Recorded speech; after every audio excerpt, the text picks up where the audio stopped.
আইছিলাম একটু মগমতবাড়িয়া বাণিজ্য মেলায়। এখন এই দোকানপাট উঠছে বিভিন্ন আইটেমের, কিন্তু দোকানপাট তেমন একটা ভালো ওঠে নাই। এই জায়গায় বাণিজ্য মেলা হয়েছে মঠবাড়িয়া, কিন্তু ওই যাই বাণিজ্য মেলায় আওয়ার পরে এখন দেখি যে ফুলের বাগান টাগান লইয়ে বইছে। এটা আবার কি এই যে সেলফি উঠানের জন্য সেলফি স্টিক ঘুরাইতে আছে, কিন্তু কোনো লোকজন নাই, তেমন একটা ভালো ওড়ে টোড়ে না। এ জায়গায় আরও কয়দিন পর উঠবে।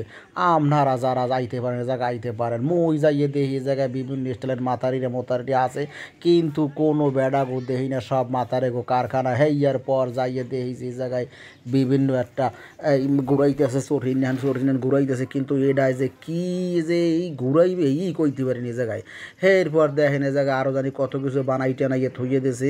এ জায়গায় আবার তারা টিকিট মিকিট কাটতে আসছে, জানি কী কী হওয়ার ফিরনি জায়গায় হান্দাইবে মান্দাইবে কির ফিরনি ভূতের বাড়ি হান্দাইবে না কমে হান্দাইবে আল্লাহ মাহবুদ জানে। এরপর যাইয়ে দেখি যে না, এ জায়গায় একটা চোর ইন্ডিয়ান কতক্ষণ মানে ঘুরবে এই উড়াইয়া থই দিয়েছে। এই একটা স্টাইল সাজাইয়ে থই দিয়েছে এ জায়গায় বলে। আবার ওই যে হারাড়া দিন যে টিকিট মিকিট কাটবে হইয়া বলে এখানে কেনা বাসা ওই গোনা বাসা হইবে আর কি। কেডা লটারি মটারি পাইবে, কিন্তু এখন পর্যন্ত পুরো উদযাপিত হয় নাই। ওই যে যাইবে না 2-1 মধ্যেই যাকবা। এখন এই জায়গায় দেখেন এই যে বিশাল প্রাইস দিয়ে থই দিয়েছে লটারির টিকিট বাক্সগুলা। হেয়ার পরে এখন আইসি এখানে ঘুরতে, কিন্তু ঘোরা যে দেখমু এই জায়গায় কোনো শিল্পী শিল্পী কিছুই নাই। সমস্যা নাই, থাক অসুবিধা নাই। মই একটু আইসি ঘুরতে, ঘোরাঘুরি হতে চলে যাবো।